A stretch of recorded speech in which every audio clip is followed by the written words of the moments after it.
YouTube туысқандар, амансыңдар ма? Қалдерің қалай? Жаңа жыл 2026 жыл сізге құт береке, бақыт алып келсін. Ал әңгіме айта отырайық, жаңа жылды қалай күттіңдер? Біздер енді бала-шаға өсіп кетті ғой, барлығы өздерінің үйлі болды, үйленді, үйлерін алып бердік енді. Иә, енді байымыздан ерте қалдық дегенмен өзіміз өсірдік, өзіміз жеткіздік.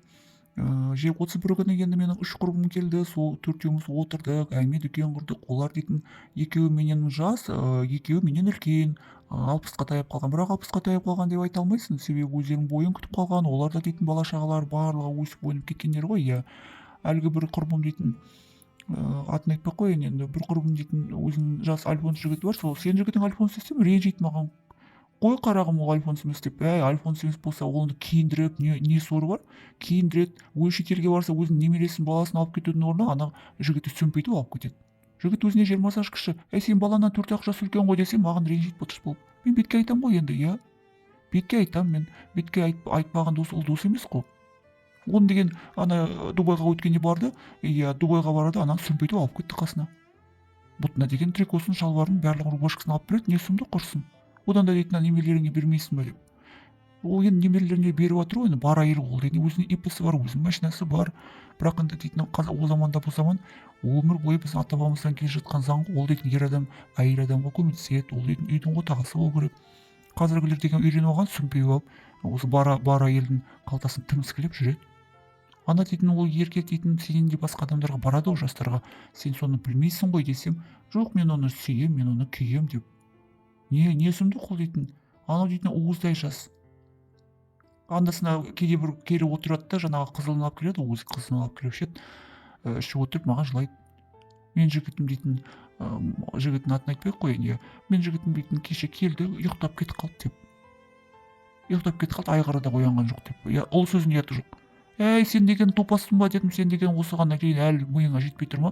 Ол деген сен не істейсің, мамасындай қылып, әжесіндей қыла ма сені? Тастады анау керемет ер азаматтар артынан жүгіріп жүрді. Күйеуге шық маған деп, үйлері бар, күйлері бар, малдары бар, немерелері бар. Ол деген жал, мен оны не істеймін деп. Сен өзіңде кемпір емессің ба деп. Екеуміз кейде ұрысып қаламыз, кейде досасып қаламыз, иә. Енді мен енді жаныма ашығасын айтамын, жаным ашымаса үндемей отыра берер едім. Мен де енді болды, иә, осы жақында ұрысып қалдық. Енді менікі ондай альфонс емес, ондай совсем ондай жаста емес, өзімнен бір 6 жас кішілігі бар, иә, бірақ өзі сондай салмақты, жұмысы бар, иә, сондай қолы ашық, ол менен де сұрамайды да, мен сұраса да бермеймін. Жас кезімде енді мына күйеуімізден жастайымыздан қалдық қой, жолдасым дейтін карта ойнады, үйдегі заттардың барлығын сатып, тамаққа шейін сатқан кездер болды. Менімен төбелесіп, ішіп келіп ақша сұрап, менен картаға тағы салам деп. Иә, сондай бір контужный жолдасым контужный болды енді. Содан кейін мен деген сразу стоп қойдым да, ажырасып кеттік. Әрине, бала мен қызды жалғыз өзіме көтеру, өсіру оңай болған жоқ. Дегенмен сол қиындықтың барлығын жеңіп, қазір енді барлығының үйлері, күйлері, отбасылары бар. Иә, той топырда келіп тұрады, демалыстарда, былай енді әркімнің өз өмірі бар. Маған өміріме ешкім кіріспейді, ешкім деген мама сен бүйтпе, сөйтпе деп айтпайды ешкім. Себебі біледі, анасының өзінің ақылы өзіне жететінін біледі. Иә. Енді мен көп сөйлеп жатырмын, мынау мыжыңдап не айтып отыр деп тағы ренжіп жүрмеңдер. Менің каналым дейтін әңгімеге, өмірлік сабаққа, өткен оқиғаларға арналған ғой. Сол себепті енді барлығын бүкпей жүрмей айтқан дұрыс. Үлкен кісі көргенін айтады. Жас деген ол да көргенін білгенін айтады ғой. Дегенмен жастардың да қазір ақылдысы бар, кәрілердің де ақымағы бар. Сол себепті мына альфонс, ер адамдардың альфонс болғаны өте жаман. Ол дейтін ақыр заманға келіп соғады ғой.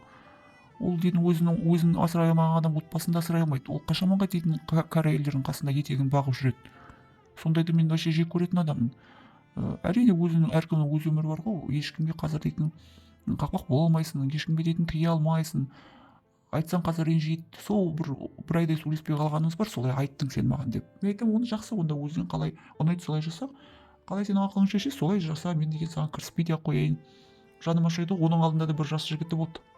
Ол бір жақын ауылдікі, біздің Ақтөбе жақтан. Ол деген, ол совсем ілмейіп, бұты деген ілмейіп.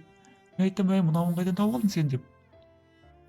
Өзі дейтін ілмеген, ана дейтін сөйлемейді де, үндемейді де, құрсын сен қайдағы жоқ қусың біртүрлі екен сен, сен қатын деп сөйлеп жатқанмын. Ол дейтін, мынаған дейтін микрозайм алғызды да, бұның ипасы бар, бұда ақша бар ғой, әркез ана үлкен сома сұрап, мен шешем деген онкология, анау мынау деп сұрады да, ешқандай да экология емес, ешқандай өтірік. Менің машинам бар, менің түгем бар, малым бар, сөйтім бар, сөйтім бар, мен иығымды жаба алмай жатырмын, аша алмай жатырмын деп миын ашытып, мына менің құрбыма дейтін үлкен суммада кредит алғызып қашты да кетті. Енді ол полицияға барғанда не қылды, ары жазса өзі базар болады ғой. Мен деген жас альфонспен жүріп алданып, апа сіз деген бұтыңыздың жүні ағарғанда неғып жүрсіз, сондай жас балаға алданып деп өзін ұштады ғой енді. Содан кейін сабақ болатын шығар десем, жоқ. Әй, енді өзгермейтін адам өзгермейді ғой. Сондай өзі. Ол жастарды жақсы көреді. Жастың терісі жас, жастың беті жас деп, құрсын бетін не істейсің, бетіне тамақ қойып ішесің бе деп. Ал жақсы, енді әңгімелер болса осылай айта отырамыз, аман болайық. Жаңа жыл құтты болсын.